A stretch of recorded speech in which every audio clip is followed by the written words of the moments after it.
and went on to win 8 more crowns. King Miko won in 1982, 85, 91, 94, 1997, 99, 2001, and 2004. Some of his most popular songs are Nation Building, Neve is Nice, Neve is Still Nice, Darkest Hour, My Country, In Times Like These, and the Love We Festival, a collab with Delhi of Core Band. Tonight, the Ministry of Culture is pleased to recognize King Miko for his service in the area of music.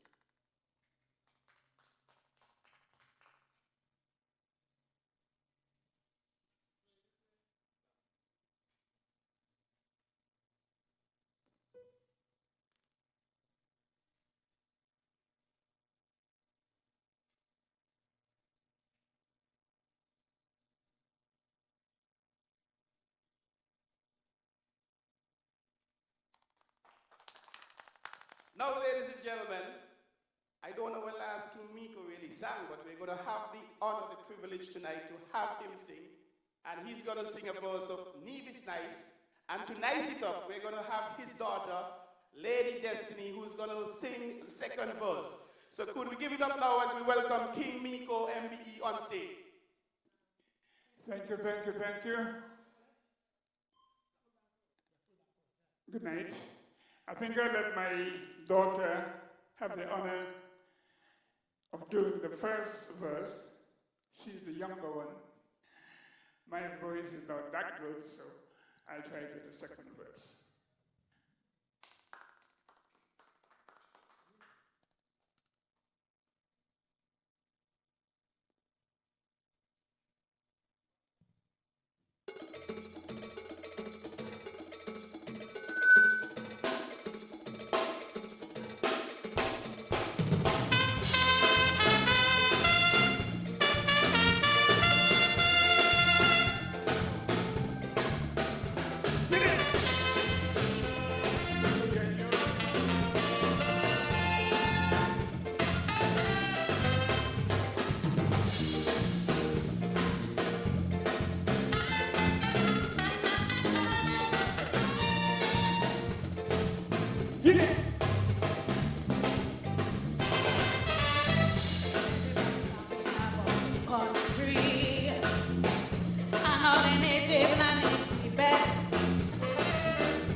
Wherever you go to rock the whole Caribbean, my little island name is mentioned as a land of peace and stability.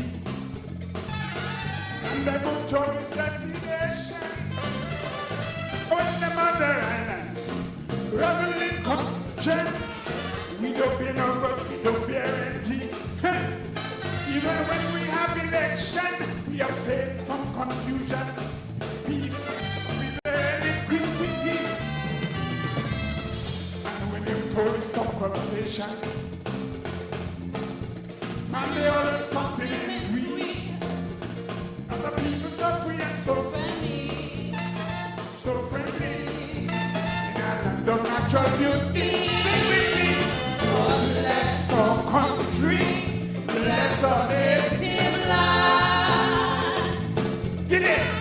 Get it. The courage to change the things we can. To be progressive now. We are in the land of birth. That's the opinion of the expert. Oh, yeah. Leave it nice. Leave it nice. Leave it nice. Leave it nice. Leave it nice.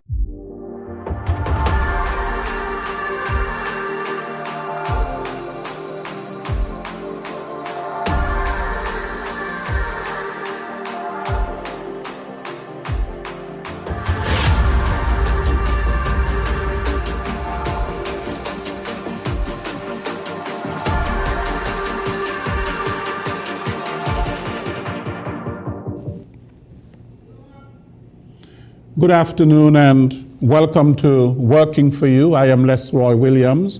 We do apologize for the late start. Today we are going to be discussing independence, our 37th anniversary of independence, which is celebrated under the theme Resilience, Innovation and Security for Independence 2020. And we'll hear a little bit more about that. Of course, we are in the midst of a pandemic, the COVID-19 pandemic, and so the independence calendar of activities had to be scaled back somewhat. However, independence is such an important event on our annual calendar that we must celebrate it. Extremely important independence, about our freedom and about, who we are as a people, an independent people. Today I have on the panel persons who will discuss the independence calendar of activities and what they are doing and how they are contributing to this year's 37th anniversary of independence. I will start with my immediate right. I have Mr. William Vincent Austin Hodge. I give him all his respect by calling all his name, and he is the chair of the Schools Independence Subcommittee. Mr. Hodge is also the permanent secretary in the Ministry of Education. Mr. Hodge, welcome. Thank you, Mr. Williams. I also have with me the very vivacious Marcia Jeffers, who is a dance specialist at the Department of Culture. Marcia, welcome. Thank you, and good afternoon. And of course, I have the very famous Nigel Williams, a well-known name here in St. Kitts and Nevis. And Mr. Williams, Mr. Nigel Williams, is the music specialist at the Department of Culture. Mr. Williams, welcome. Thank you very much. It's a pleasure to be right here. And of course, a little bit later on, we are going to be joined by the Director of Culture himself, Mr. Troy Mills. Good. So, Mr. Hodge, we have our team, Resilience, Innovation, and Security for Independence 2020. Of course, that was won by Destiny Morris, a young student who came up with such a lovely theme. Now, what does the theme really speak to? Thank you, Mr. Williams.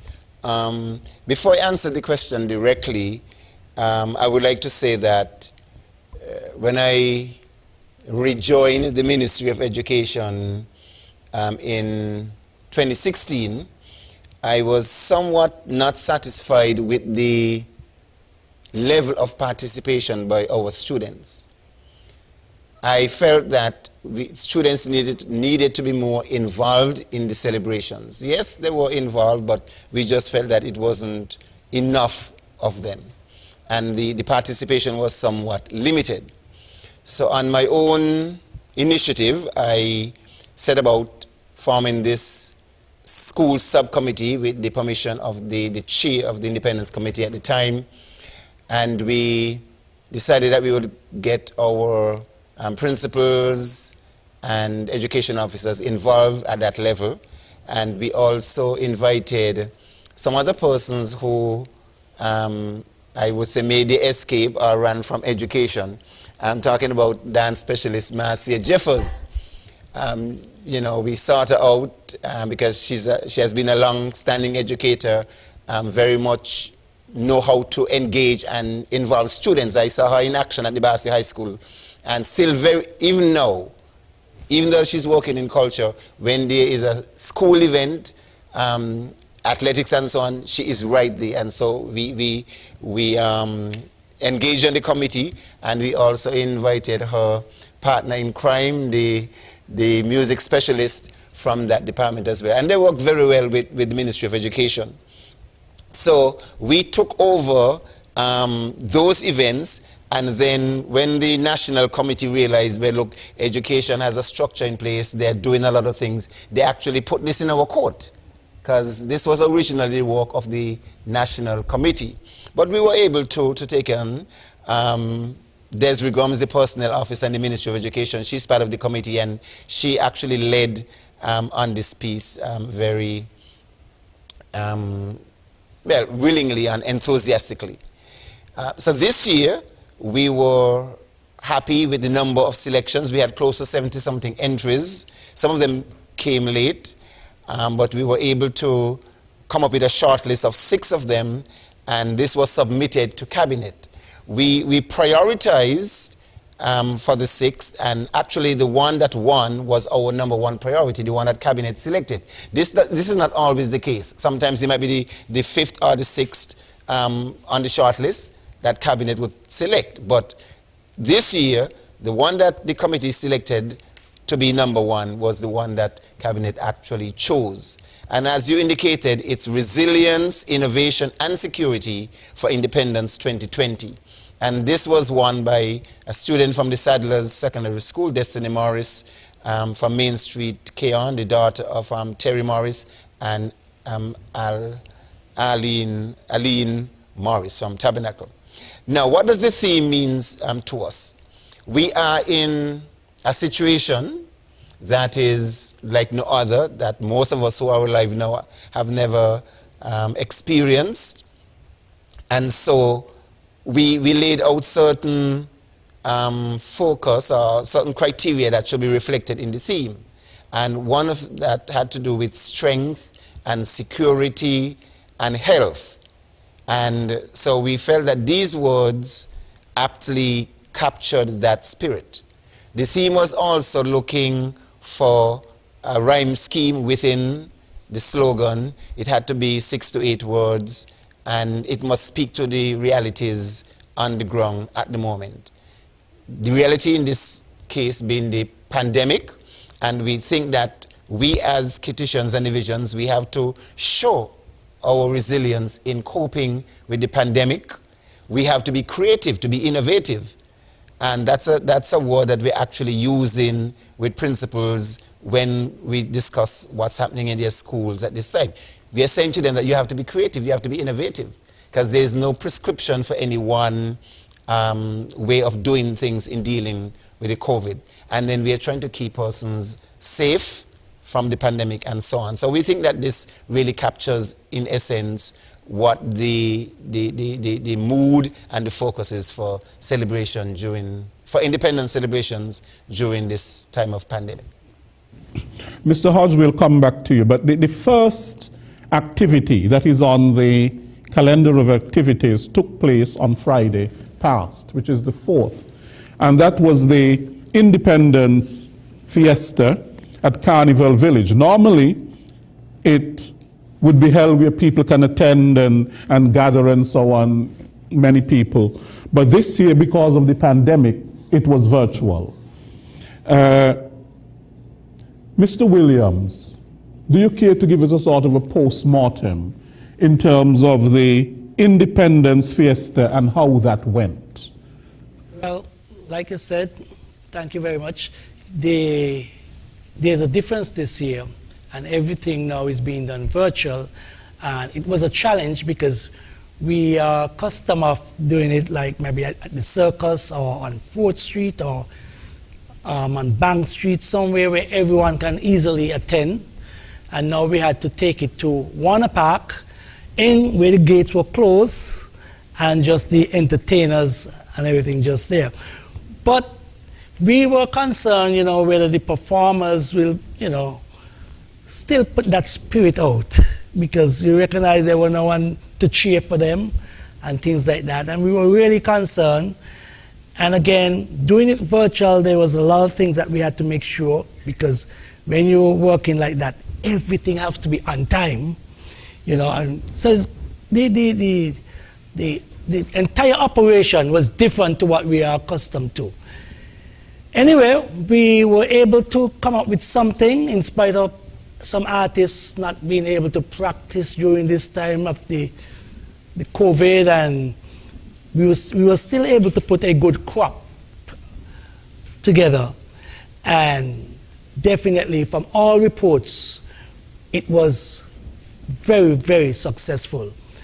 We are still getting comments from persons in the United States and even England speaking about it. They were so happy because they too, they have their own challenges, and they didn't expect that something like this could still happen.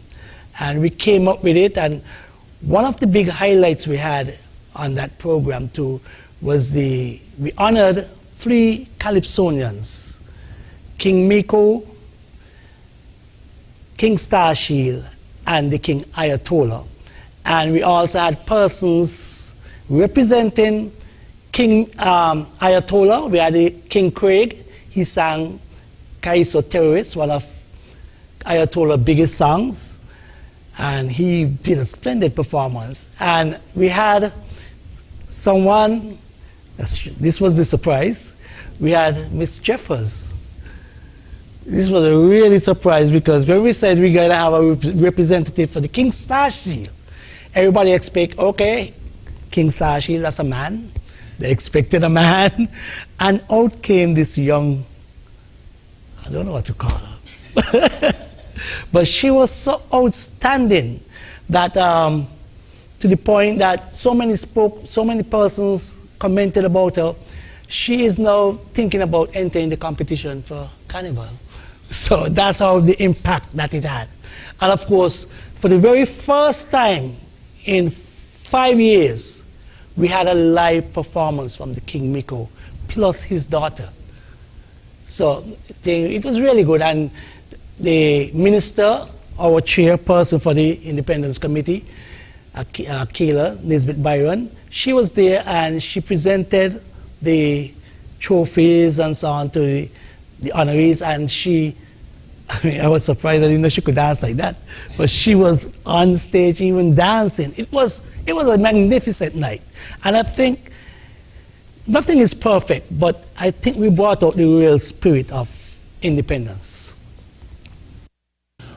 Of course, this year we are not having a independence ceremonial parade, and many people look forward to the independence ceremonial parade, but because of the COVID-19 constraints and so on, it was thought best to cancel that. However, on the calendar of activities for independence, we notice that there are days in which people must demonstrate their patriotism in some way. And they have to wear the colors, the national colors, the colors of the flag. And so therefore, for example, on Friday the 11th, they must wear green. Green is the color that people must wear, something green. Not all green, but at least something green. And what does the green really symbolize? It really symbolizes our fertile land, our lush vegetation, and so on. That is what the green symbolizes. And then on the 14th, we are told to wear something that is yellow. Something that is yellow. And what does the yellow symbolize? It symbolizes the lovely sunshine that we have. Sunshine, of course, we are a tropical island, and so therefore the sunshine, we are a bright people. Islands in the sun, we are an island in the sun, we are a bright people, and so therefore the yellow symbolizes the sunshine. We have to shine like the sunshine. Isn't that so, Mr. Hodge? Absolutely. Right. Yes. And then on the 18th, we are told to wear red. And of course, you know, sometimes we only look at red and yellow in terms of politics. You know, these are political colors, we say, yellow and red. Well, in this case, independence is not about the politics. Independence is about nationhood, about all of us really coming together to celebrate. And so therefore the red, what does the red mean? The red symbolizes our African, our struggles, you know, our struggle, the blood and the sweat and all of that sort of a thing. It is about our struggle as a people. And then we have, of course, the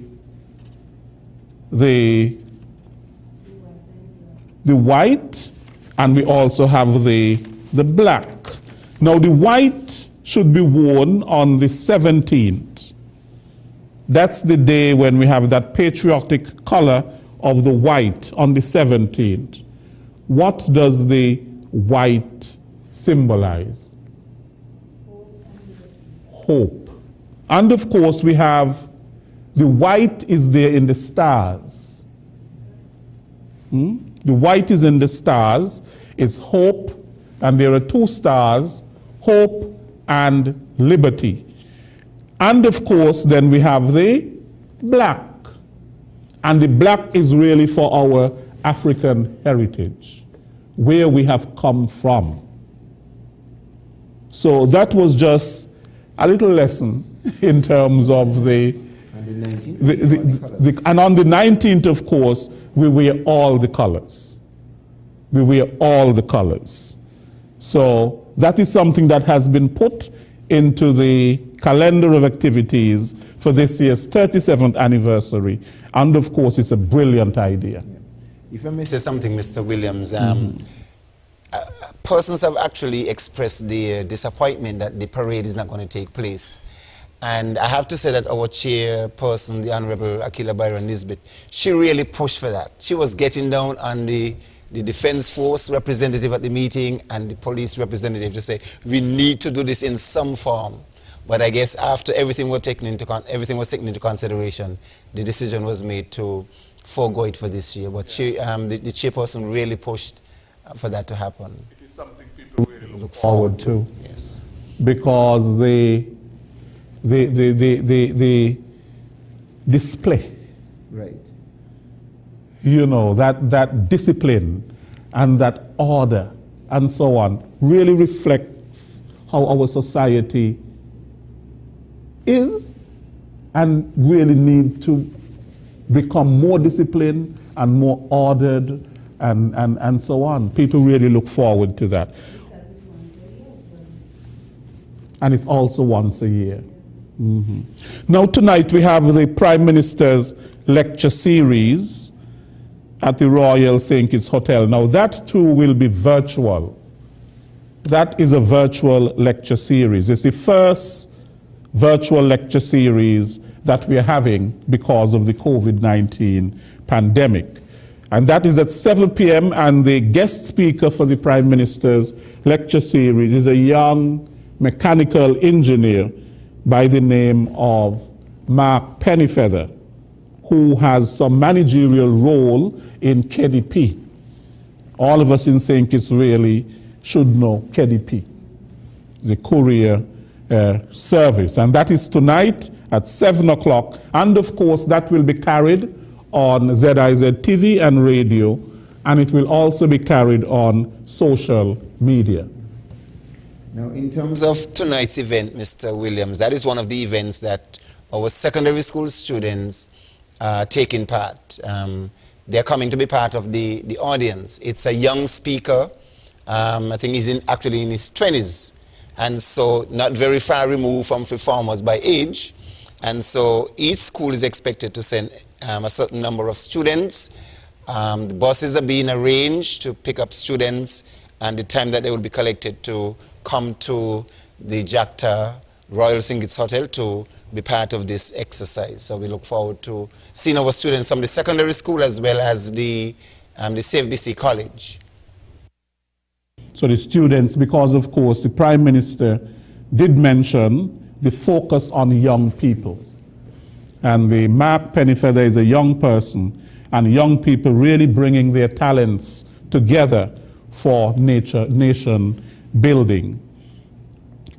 And then on the 10th of September, there is Testing Thursday, that is in Nevis, and we have the big Independence Cook-Off at Independence Square. And that is to be streamed as well at 10 a.m. What can you tell us about that? Okay, the cook-off will be, of course, tomorrow, and it's about 8 persons competing for that, and it's gonna start about 9, but everything will be in place from 8 o'clock, so every person will be able to see that something is going to be happening, of course, and the competition itself will start at 9 o'clock. Now, what normally happens is that they will be given the ingredients, and of course, there will be some judges that will, and I think there will be just one ingredient that they do not know. And that is the real test, because then you will see how can you just come up with something and make it and still keep it within the Kittitian Nivision flavor, if you want to put it that. It's normally one of our big highlights for independence, and many persons come out to witness it. So it will be held in Independence Square. We know we will not have that big gathering because we're not going to allow that, because that too will be virtual, but the excitement remains. I think it will remain the same. It remains the same? Yes. Right. Of course, and all of these independence activities are happening with the COVID-19 measures and protocols, of course, that would have been put in place. People have to wear their mask and try as much as possible to observe the protocols and so on. On the 11th, which is the Green Day, you have some activities there that have been organized by the Ministry of Health. You have the Sneaker Day competition and health station in Nevis. You have Fitness Friday and so on. So the focus is really on keeping fit. especially at this time, we're told of the COVID-19 pandemic, the importance of basically keeping fit and healthy. That is so important at this time, so that we are not vulnerable to the COVID-19. Is there something you wanted to say on that, Mr. Hodge? Not really. Okay.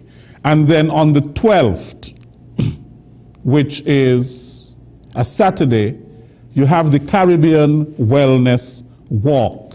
And of course, that is from the Cenotaph at 5:30 a.m. I think they walk to the Frigate Bay lawn from the Cenotaph in Bastille to the Frigate Bay. It might be the roundabout near to the Central Bank. Central Bank. At least that was the route last year. I'm not sure if it is changed this year. Okay. So somebody from that committee can call in and give some further information. But personally, I would like to encourage persons to come out to the walk. I actually participated last year. It was quite a good walk. You know, yeah, and we have to stay healthy and fit. Right. So I would personally like to encourage persons to come out. And it's also being held in Nevis. Yes. The wellness walk at Yatsman's Grill at 6 a.m. So the Caribbean Wellness Walk is also in Nevis. And then we have the Independence Church service. I think it's the first time that I'm knowing that the church service is going to be held at Warner Park. Well, the first two, I think, were held at Warner Park. The year of independence. Yes. And then the year after, they were held at Warner Park, I remember. Yes. And then, of course, as the size of the crowd got less, then we moved into a church building. Yes. We have students participating. Each secondary school is to send at least 5 students, minimum 5 students, to the service. Again, transportation would be arranged to pick up our students on Sunday afternoon. Students are encouraged to wear their mask. They would be accompanied by one of the teachers. The spiritual aspect, the spiritual growth of our young people is very important. A lot of us today, the older ones, we stand on that spiritual grounding that we got from Sunday school and from church. So we don't want to leave the students out in this regard. Right, so that's... They have to wear their uniforms. They come in their official uniforms.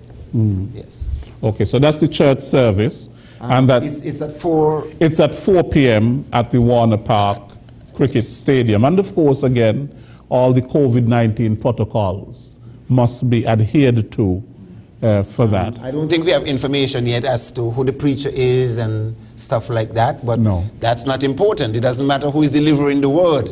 We come out still and be part of the service. Mr. Hodge, you know, sometimes, you know, some people say, well, oh, this is such a preacher ain't going nowhere. But really and truly, you are not going for the pastor. Right. You are not going for the priest. You are going to hear the word of God. Absolutely. But some people actually do not go to church when they hear so-and-so is preaching. That is true. On the 15th, which is the 15th is a Tuesday, and that is the day when we are encouraged to wear black. You have Caribbean Wellness National Fruit Day. Again, the importance of eating fruits. And we have a lot of fruits here in St. Kitts and Nevis. We have mangoes, we have all kinds of fruits. And that is emphasized again because of the health of our people. Now, is that same day the Youth Parliament? That is also the Youth Parliament, yes. SKNIS Youth Parliament at 9 a.m. Again, our young people will be on display because, of course, they're the future parliamentarians and William, they're the present. Thank you very much. The present. Because in telling them they're the future, it means they must do nothing now and just wait until the future comes so they can activate. But they are the now. You know, we say that, but you are correct. They're not the future, they are the now. Yes. They are the now, but we are molding them now so that they can have a better future. Yes. Is that put better? Well put. Thank you. Okay. While we're talking about youth parliamentarians, I want to put on my PS hat now to congratulate a teacher.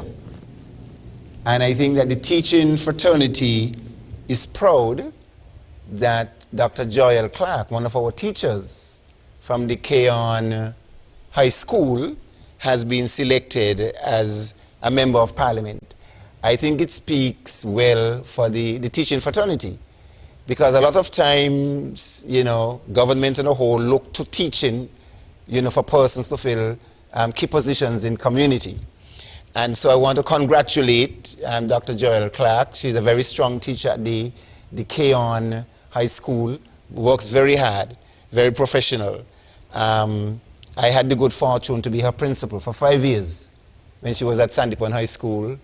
I remember herself and a young man, he's Dr. Kervin Liddy. They were either first or second in class every year until they graduated. And I'm certain that she's going to make a good contribution to our nation in this regard. So congratulations, Dr. Clark. And then, of course, on the 16th, we have our National Heroes Day observance. And that will be at the National Heroes Park at 8 a.m. And again, that is something that people look forward to. It is early in the morning, but at the very same time, we come out to pay tribute and to really honor our national heroes. One that is alive, our first living national hero, the Right Excellent and the Right Honorable, Dr. Sir Kennedy Alphonse Simmons. And then we have the Right Excellent Sir Simeon Daniel. Then we have the Right Excellent Sir Paul Caleb Azariah Southwell. And then, of course, our first national hero, who is the Right Excellent, you know, Robert L. Bradshaw, of course. And then we have our next national hero, the Right Excellent Joseph Nathaniel France. So there are 5 national heroes that we have. 4 of them who are not with us, and 1 of them who is with us, who also was the former Prime Minister and the first Prime Minister of St. Kitts and Nevis, Sir Dr. Kennedy Simmons. So that is on the 16th at 8 a.m. in the morning. That's another event that schools participating, both primary and secondary school students. We expect at least 5 students from each school, 5 from each secondary, 5 from each primary school, including our private schools. Again, transportation would be provided, because these are the opportunities that are available for our young persons to learn from. You know, the history lessons, the social studies lessons are passed on through these events. And we need to commend the work of P.S. D'Souza in organizing this part of the program.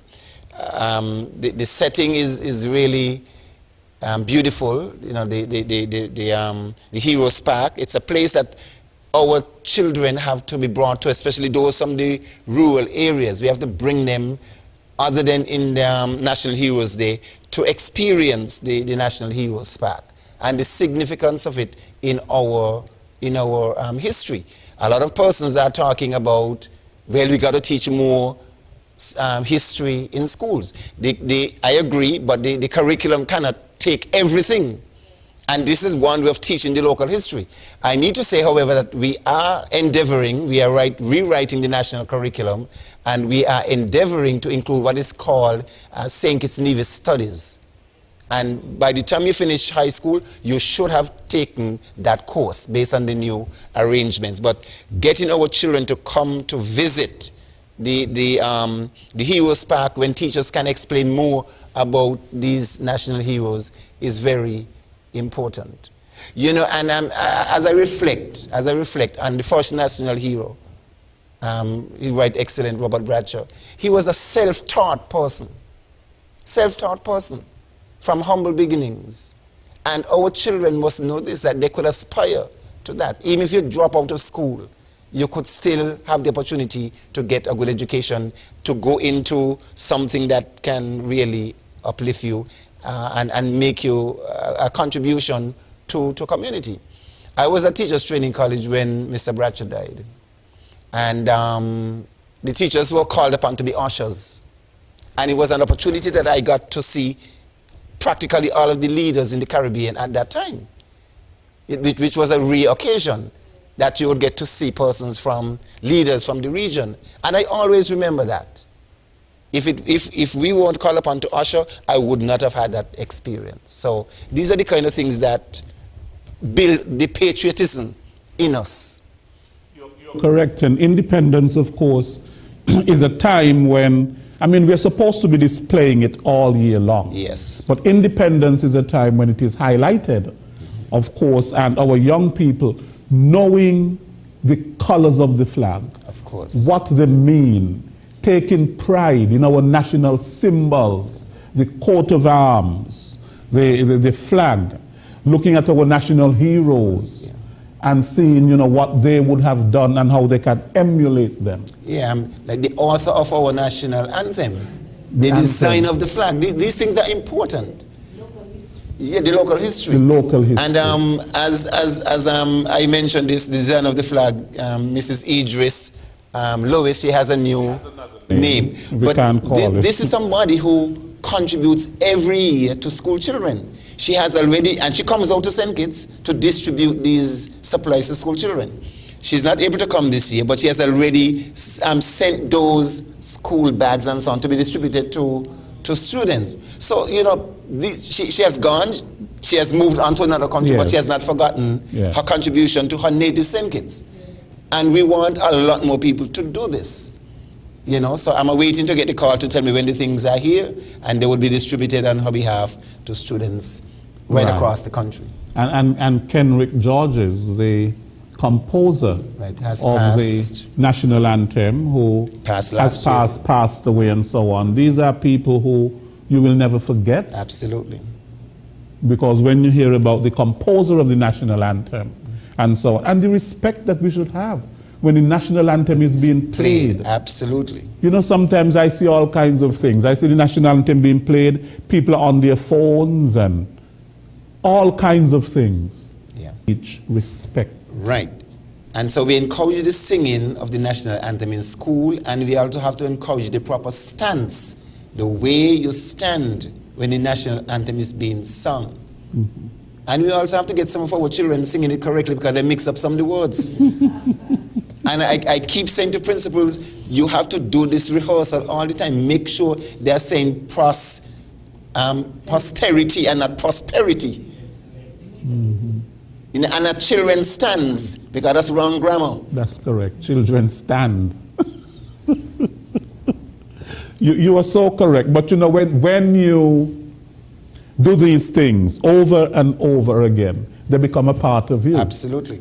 You know, but when we do things by rote, Mr. Hodge, sometimes we lose the meaning to, you know, because we're just doing it because it's rote. Yes. But we are not really reflecting on the meaning. It's like the Our Father. Right. Sometimes you say it, but you're not really reflecting on what you're really saying.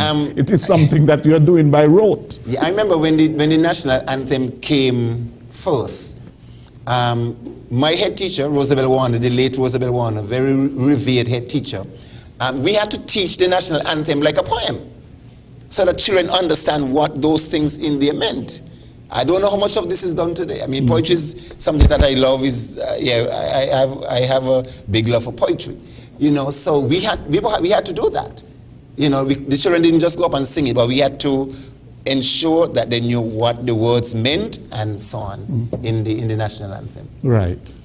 So we move on to the 18th of September, which is a Friday, and that is the day when we're to wear red, something red. You have the school exhibition in Nevis. You have the Caribbean Wellness National Sneaker Day, and that is the day when you're encouraged to wear a sneaker to work. And basically meaning really that, you know, when do we wear sneakers? When we're exercising and so on, right? Yes? I just realized as you spoke, it really touched me as Mr. Hodge spoke, because with the national anthem part, I'm going to go back a little because I had the privilege to lead the Defense Force Band in that year. So, you know, just like that, I was the first person in charge of rendering the national anthem. It really, like, almost bring tears to my eyes when he spoke like that, you know, because I remember that very well. I was a young band leader, just got in charge of the Defense Force Band.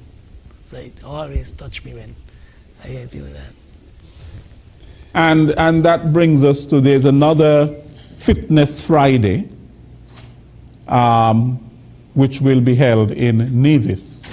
And of course, underscoring the importance, again, of fitness. And then on the 19th, which is basically Independence Day, we are encouraged to wear all of the national colors. That now takes us to what you're very passionate about, Mr. Williams, that drill competition. Yes. Which will be held at the police training school, and that too will be virtual. Yes, it will be. We all are so accustomed to what we call the National Parade Square in front of in the Bayfront, in front of Rams and Court. Everybody accustomed to that. I'm sorry this year we won't be there, but we are going to bring it to you, social media, to make sure that you still get that touch. And we have 8 teams already registered for it. Of course, you know, the police and the Defense Force, they'll be there. And as a matter of fact, the official, even though the individuals can practice on their own, we normally have 4 official practice sessions with the commander of the drill competition, and that is going to commence from tomorrow. So I'm looking for the same standard or maybe even a higher standard of competition.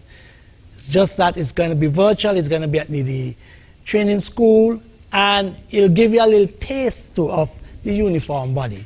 We're going to miss all of the participants. Maybe that is something you should say. Okay. We have, of course, the police from St. Kitts, police from Nevis, and we're going to have a female police team this year. And we have the Defense Force Band, the A Company from the Defense Force, and of course we have to have the young people, the Cadet Corps, and then we're going to have the present champions, the Port Authority from St. Kitts. They are the present champions, so they will be there defending. And we're going to have the fire service. And I said 8 because we are still tossing up with the prison. And if there is a prison, there will be 9 teams. Right. So the competition is going to be keen. I have no doubt about that. And just like the Guard of Honor for the National Heroes Day, you get a little piece of the military, and you're going to get a little piece of the military for the drill competition. So even though we're not having any independence parade, we're still getting something with the discipline. And I'm looking forward to it. It's going to be on the 16th, on the 25th. On the 25th, and the time remains the same. We start at 5 p.m. It's just that it will be virtual. Right. And our sister island in Nevis, they're going to have the Fitness Friday, HPU and U. And that will be virtual at 4:30 in Nevis. And then there's something there, Let Us Tip You, Nevis, we have to remember that we are one federation. St. Kitts and Nevis is the independence, of course, of us all. We are going to take a short break, and we will be back.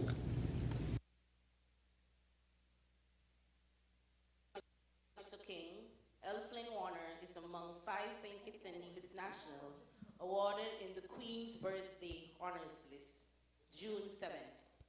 Crefton Warner, as he more commonly known, was awarded MBE, Member of the Most Excellent Award of the British Empire for his contribution to Calypso and musical development. King Miko was formerly known as Mighty Miko, is regarded as one of our Nevis legendary Calypsonians with the second most Culturama crowns. He was first crowned Calypso King in 1978 and went on to win 8 more crowns. King Miko won in 1982, 85, 91, 94, 1997, 99, 2001, and 2004.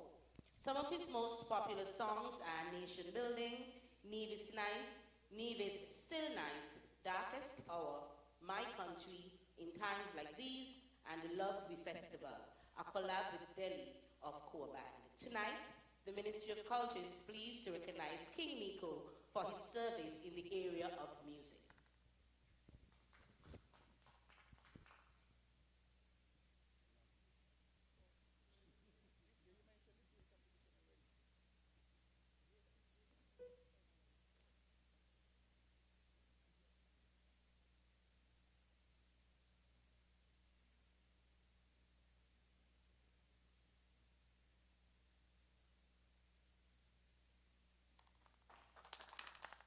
Now, ladies and gentlemen, I don't know when last King Miko really sang, but we're going to have the honor, the privilege tonight to have him sing.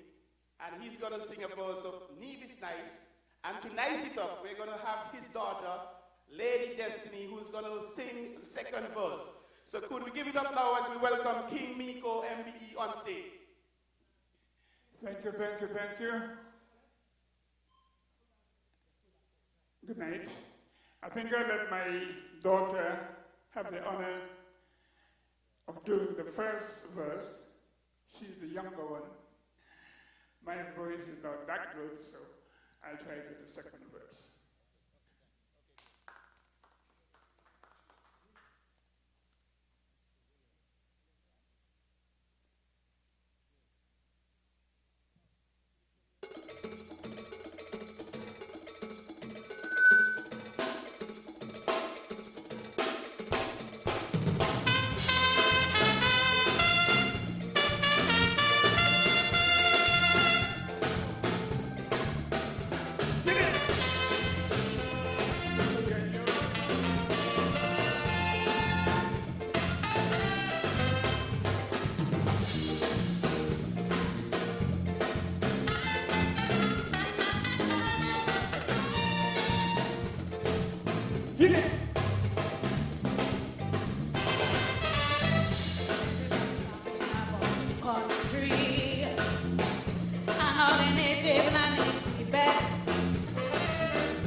Thank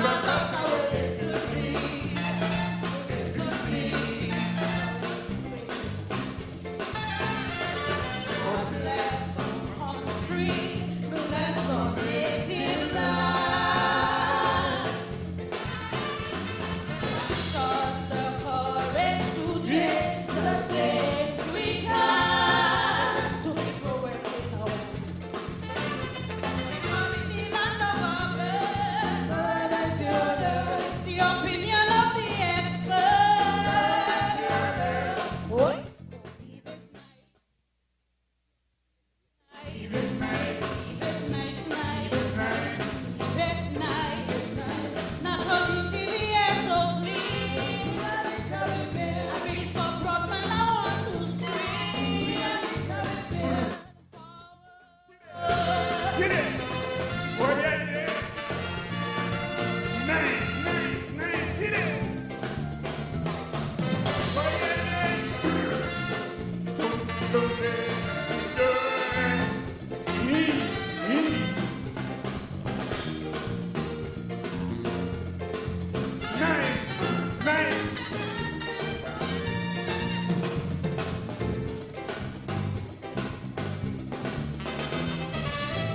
Wherever you go throughout the whole Caribbean, my little island name is mentioned as a land of peace and stability. And that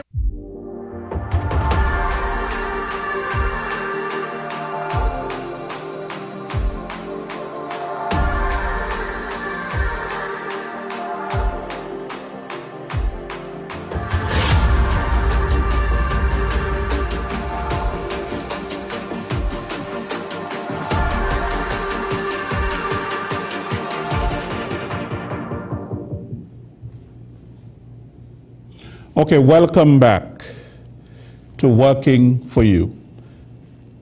On the 4th of October, on the calendar of activities, there was a night of choir, which is virtual.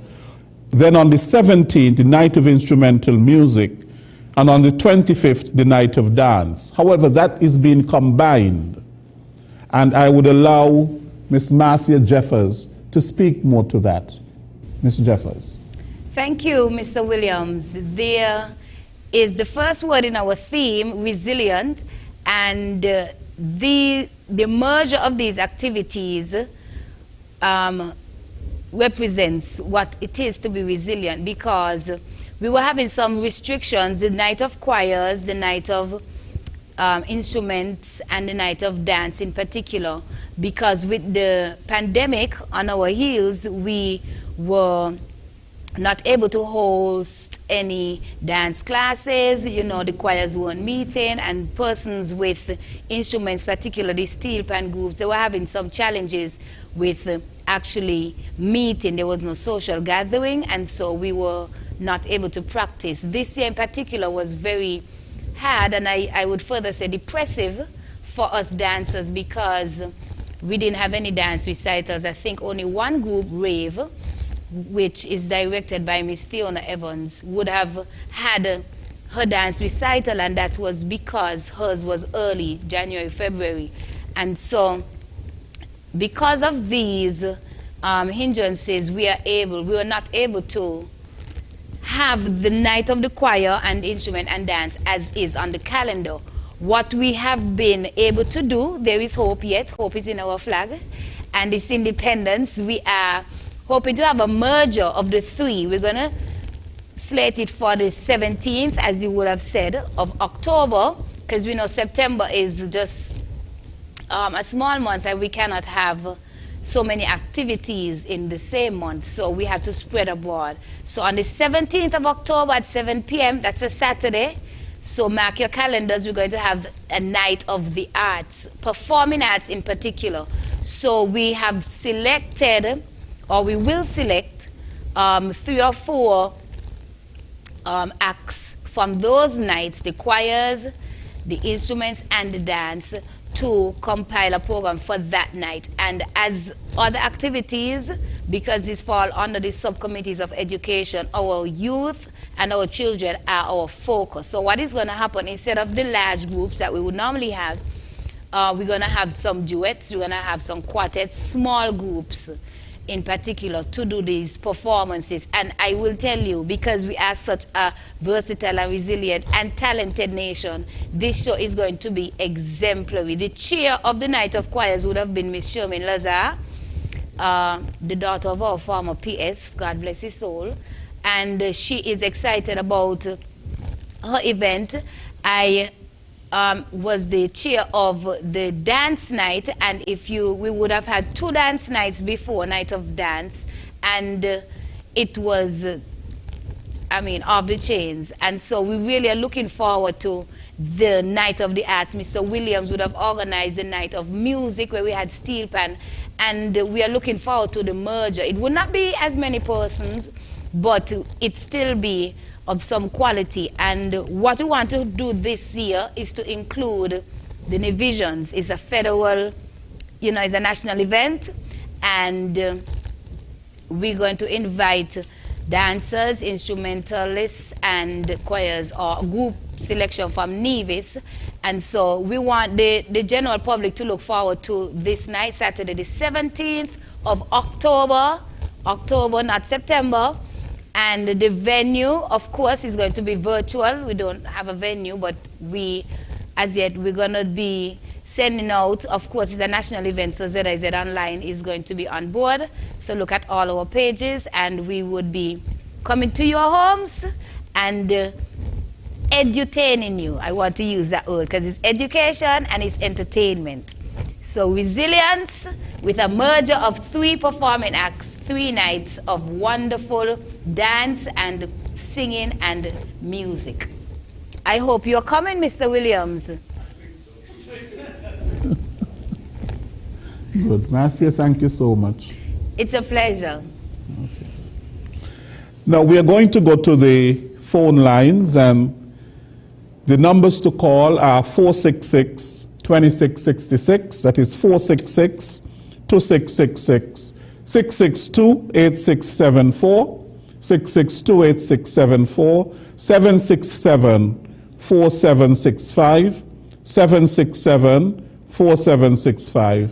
And the overseas number is 1-239-645-4500. 1-239-645-4500. We await your calls. Sure. Go right ahead, Mr. Hodge. Okay. While we wait for the calls to come in, I'll bring you up to date on the elocution contest. This is one of the activities that we do at the primary school. For the past 2 years, I think this is the 3rd year in a row, we have actually taken a calypso, one of our local calypso, and we use that we use the lyrics as the piece for the elocution contest. We actually did a piece from Star Shield, we did a piece from King Arrow, and now this year we have decided to do a piece from Crichton Pension. I think he's the former director of culture, Calypsonian. There's a piece that he did called El Dorado. And we think that speaks to our situation right now, because we can't leave to go any place, and yet we are doing well. And so this is something that we feel could be a good piece to educate our young people as to how we used to think in years gone by, and even within recent times. So we are doing an elimination contest with all 4 zones. This is the first time that we have a zone for the primary school, the private schools. But traditionally, we have had the Bastia zone, the East zone, and the West zone as primary schools in these zones. So all the eliminations take place the same afternoon, and then we select the top 2 from each zone to come to the finals. So we are working, as I said, with the private schools as a separate zone this year. By the end of today, we are going to send out the piece. My secretary is working on sending out the piece to the schools. It's the song called El Dorado by Crichton Pension. The final is going to be on the 30th, Wednesday the 30th of September, which is actually Caribbean Youth Day. Caribbean Youth Day falls on the 30th of September. So that's the final, the date for the finals. We'll have 2 persons from each zone taking part, and we hope to have a splendid event on that date. Right. Director of Culture, Mr. Troy Mills, what can you tell us about the bringing together of the 3 events? They're really arts, the arts and entertainment. Good afternoon, Mr. Williams and Mr. Hodge, and good afternoon to the listeners and viewers. Culture really deals with the 4 pillars of performing arts, literary arts, culinary arts, and visual arts. And having these separate events as they were to have been combined, it just shows that they are cultural and they form nicely under that block. And like Marcy mentioned, it was necessary because of the COVID-19 and the minimum 3 feet distancing we have to observe for the physical distancing. And obviously, not to have too long a show, where one night would have gone for an hour and a half, 2 hours with several performers, there would be just 2, 3, maybe some duets, some quartets, some solos who will be performing. And COVID has taught the world that we need to operate differently, we need to do things differently, and really with just about the same effect. We are not supposed to realize that the standard has been dropped and you blame it on the COVID-19. And we are expecting to have a wonderful time. And the streaming, again, this is something new for us. You mentioned earlier the Prime Minister's lecture series, which is being streamed. And I think we are now getting accustomed to the streaming. I was involved in a CARICOM meeting online yesterday, and that is one of the things they would have spoken about, how effective it has been. And even with CARIFESTA, the thought of how do we perceive CARIFESTA happening in a virtual realm, I'm not so certain about that, because the energies about CARIFESTA could only be felt by the mingling, the cook-up, the potpourri of all the Caribbean cultures. So it's an event we're looking forward to, the Nights of the Arts, and who knows, maybe this may very well be, even when we return and we recover from COVID-19, the norm, we have that combined night. We were looking at a horn section this year for the music, because last 2 years we would have had steel band. And we have quite a lot of woodwind blowers around in school, the Defense Force camps, in churches even. Some of the churches, their music and their bands sound much better than the Small Axes and the New Vibes and things like that. I'm seeing Mr. Hodge nodding in agreement. So and like the Prime Minister has been saying, the young people, the talent, and we're going to be having some young persons. Of course, we always hear about youth and experience. So we're looking forward to that night. But going back, Mr. Williams, to the first night, the opening night for the Independence calendar, the Independence Fiesta, we were very honored, the Independence Committee, and really the minister, because King Miko, and we could never say enough of it, we have to put it in perspective. King Miko, the first time he has performed in 5 years was at that Independence Fiesta. The last time he said he performed was 2015 in London. So it's the first time he has performed in the Caribbean as well. But not only that, I think we take these little things for granted. Him, his daughter, singing in church, etc. He said that's the first time he and his daughter have performed. I know last year she sang a song in Carnival, My Father Send Me. I think she placed in the female because he was having some challenges with the vocals. And really, the plan was to have her sing the song when we started speaking. That was the agreement. But it's only on the night he said he is going to do of us. And we were really concerned. Could you really handle it? We didn't want anything. We didn't know the situation. But we were very honored and pleased. And it was really a proud moment to have him and his daughter sing. And really, a lot of the comments, and we would have had just on YouTube alone like 2,600 views. A lot of the comments would have been about that, enjoying daughter, father. But quickly, if you allow me to go to, and I know we need to go to the phone lines, the two things, the cook-off and the drill competition. Ever since we have been having them, we have been having a lot of rain. When I say a lot of rain. We moved from the Friday to the Thursday because most of the persons, they do the barbecue on Friday, and they said it sort of interferes with the business. So I don't know if we're going to get a lot of rain tomorrow. It doesn't look so. I have to confirm the forecast. And likewise with the Independence drill, but everything is basically set. One up Independence Square tomorrow. We have 8 of the country's top chefs. The defending champion is Vincia Matthew out of the Molyneux region. We have a former champion, Rally Love of Newtown. He will be in it as well as some newcomers. So we're very excited about it. Okay. Now, Mr. Hodge, the elocution contest, what is really the rationale behind it? Because you hear about elocution and our young people and so on. What's the rationale behind that? Yeah. Very good question, Mr. Williams. It's an opportunity to help our youngsters to develop what we call articulation and enunciation skills, where they can pronounce words clearly, they can chunk parts of a sentence together to bring out the clear meaning. It also helps to build their self-confidence. It helps to build their retention.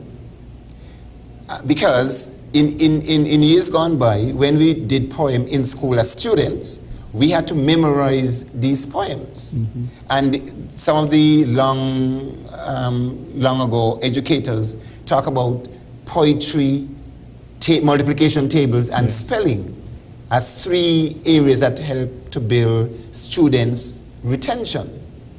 And because we are choosing locally written pieces, it helps the children who are involved to get an understanding of what the Calypsonians were writing and singing about. You know, because for them this is somewhat different to what they hear today as calypsos. You know, the quality of some calypsos that we get today is not at the same level with writers like Crusader and Starshield and those guys were in years gone by. And so these are some of the benefits why we decided to do that elocution contest, but especially the confidence building of our students and getting them to be articulate and be able to enunciate well. You know, there's ending letters and the T's and TH and those kind of things. Right, and you know that becomes so important, especially for public speaking. Right, it is. You know, there are a lot of people, they're educated, but they cannot speak publicly. They are a disaster in terms of their pronunciation of words and all of that sort of thing. You know, we tend to speak with, you know, the English Creole. We tend to say san. You never hear the D. Right. And ban. Yes. You never hear the D. And things like that. You don't hear the TH being pronounced and all of that sort of a thing. Right. And speaking is an art. It is. Well, the thing about that, Mr. Williams, I agree with you and I agree with Mr. Hodge. But the element, the cultural element, our forefathers, remember we had to learn, we came from the environment of having our own language and trying to learn the language of the colonizers. And obviously we got some words wrong. And in other cases we would have tweeted the words so they couldn't understand. So then that's where our dialects and our creoles come in, yes, which perhaps is something that Mr. Hodge might need to consider introducing in schools and further for the CXC level, because it's not going to go away. Yes, you have some persons who would always speak the Queen's English, prim and proper, but at the same time, there are a lot of us who, when the situation demands it, we'll rise to the occasion with the Queen's grammar, but when we step out the door, we go along to our twang. Yes, and that is the point. That is the point. So therefore, you have to understand both, and you have to understand in which context you use them. Exactly. Right. Yes. And you have to know how to switch. That's it. Exactly. Switching. Yes, how to switch. You know, so, you know, you can be talking to your peers, but when you have to talk to your teacher, you should know that you need to switch over. A respect. Yes. It shows respect. Yes. I remember in the first school I worked at in the US, a child came into my office. I was sharing an office with 2 American white ladies, and he came in and he said, they picked me and them said, "You're one Jamaican." He was from Jamaica. So I said to him, well, I'm not really from Jamaica, but I'm from that part of the world. Yes. And amazingly, when he was going to switch over to talk to the 2 white ladies, he'd talk in standard English and sound like an American. And he would do that back and forth. When he's talking to me, he give me the Caribbean dialect, and he's talking to the white ladies, he sounds like an American. And that is where our children need to get. You can talk to I go back into my dialect all the time, especially when I get emotional about something. You know, but our students got to be able to make that switch. And I don't think social media is going to help that cause, Mr. Hodge, because when I get certain WhatsApp messages, I have to call my children to interpret these things for me. IDK for I don't know. And they stop sending OK for OK, no, they're sending K. Right. Yeah. And a lot of us, actually, unfortunately, a lot of the children, the younger people, take that into examination and they speak that way. Yeah. So it's important that we actually have to let them know But we what's have the right to way. teach them in terms of how language communicates, and sometimes language can show respect, somebody in authority and so on. You don't send them the same thing you would send to Exactly. your peers and things like that. Correct. You know, you have to know what is formal, Right. what is a formal setting, and what is an informal setting. And if we're relating formally as a student to a teacher, then the language really should be formal Yes. within the classroom and within that professional relationship. Other people may say, well, I don't have a problem with it, but it is what we are basically teaching. Other people will say that they think that, you know, dialect should be used within the classroom. There probably should be sessions for that. And Mozart, one of the great composers, classical composers, I recall him saying that it's good to know the rules or the laws so you could bend them. And it's the same thing, it is felt that as sportsmen and sportswomen, the more you know the laws, the better players you are. And it goes back to what Mr. Hodge is saying. You need to know the proper grammar, the proper English, and then you'll be able to tweet accordingly at your will. Yeah. There has always been the debate in terms of the formal and the informal, and that the formal is better than the informal. All language is meant for communication. And I basically don't think it's a matter of one being better than the other. It is a matter of knowing to use them, and in what context basically to use them. And the thing about all of this, to permit me, as the elocution contest you mentioned, poetry has gone basically beyond reciting and standing and delivering. Right. There's now the spoken word element of it. We're seeing poets performing with guitars, with drums, maybe a whole band. That expression using your body, your facial language, which we go through every day. Because your mother, all she has to do is put a certain look on your face, and you know that. You stand in a place and your mother or your father see you. All they got to do is watch your bad, and you know you have to go home. So the use of the body, which is key. And might I add, that's part of the cultural element, the performances as well, using the body. And that is what our independence celebrations really are about. It brings out who we are as a people. Exactly. Our language, you see, elocution, and our culture. And especially now where we have this new ministry of entrepreneurship and talent development, and what's the other one? Entertainment. Of course.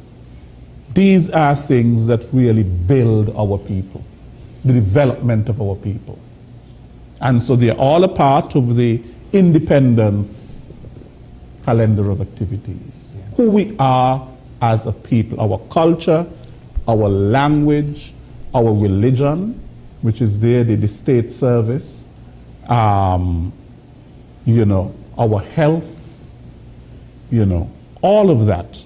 It is so important, the discipline and the order that is shown with the drill competition and the ceremonial parade, even though we are not having it this year and so on. But independence really brings out who we are as a people. And as a nation. And as a nation as well. The best of us. And I must say, that's why I was most pleasantly surprised last year on Independence Day, the parade. There was so many people decked in the national shirt. Yeah.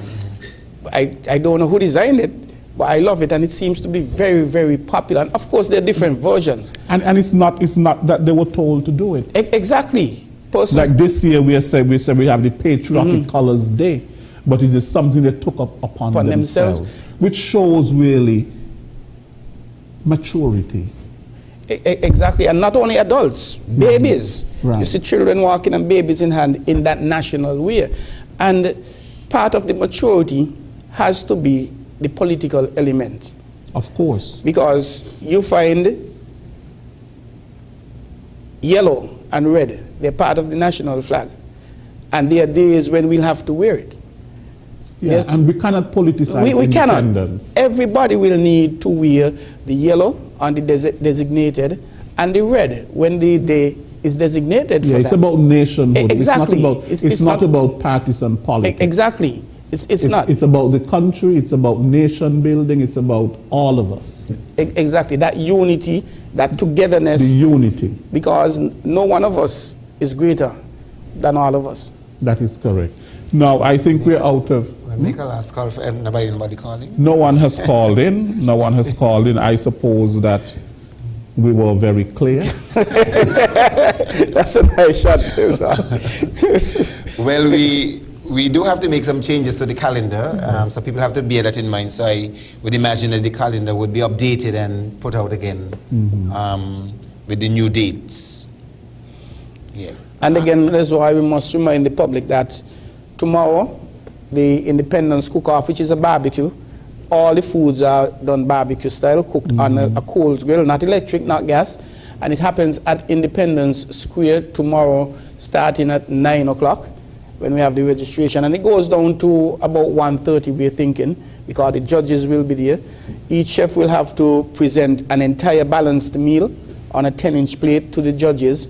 And then they have little samples on a 5-inch plate with the judges. There are 3 judges, which the judges will taste and do their judgments accordingly.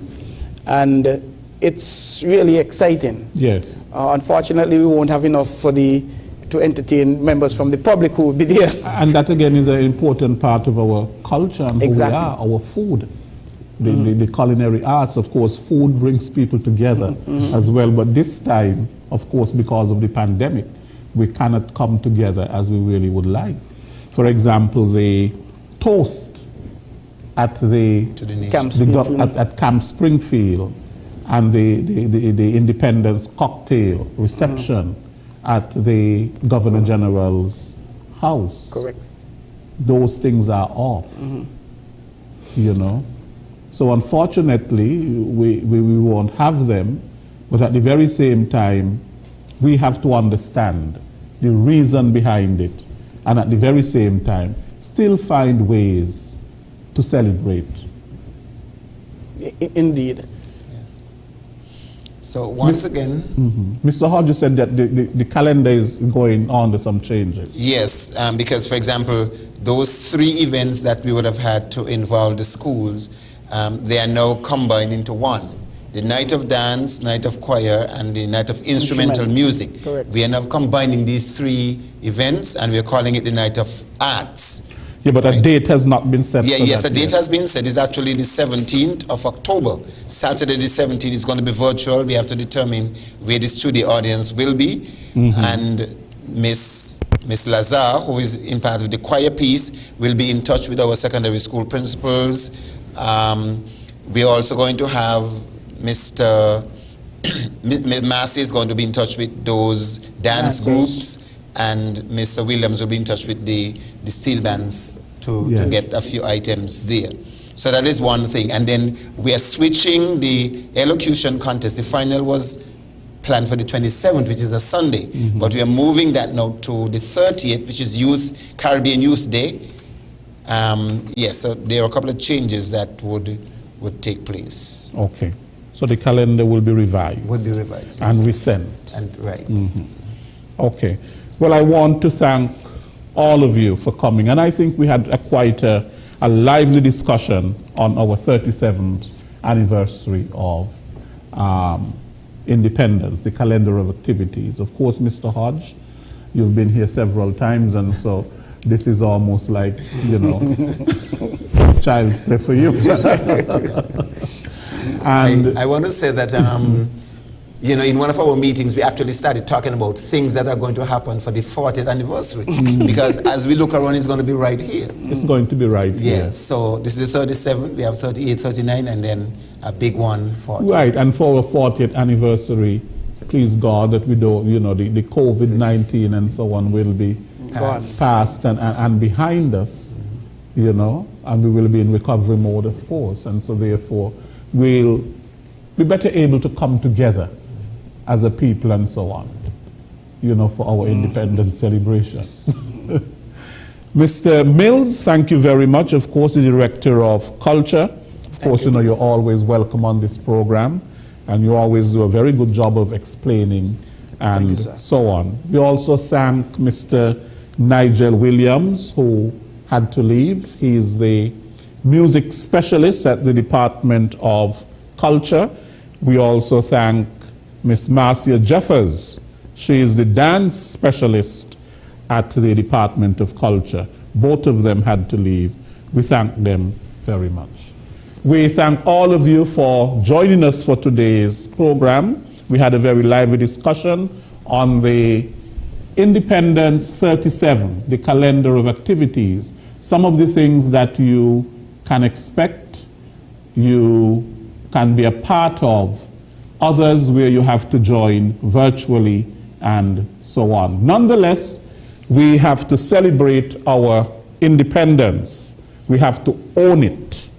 And so therefore, we thank God that at least we can still celebrate even at this time of the COVID-19 pandemic. Thank you very much for joining us today for our Working for You program. Next week, well, next week no, because next week is a holiday. Next week is National Heroes Day observance. So until we meet again, thank you very much. Have a good time. I am Les Roy Williams.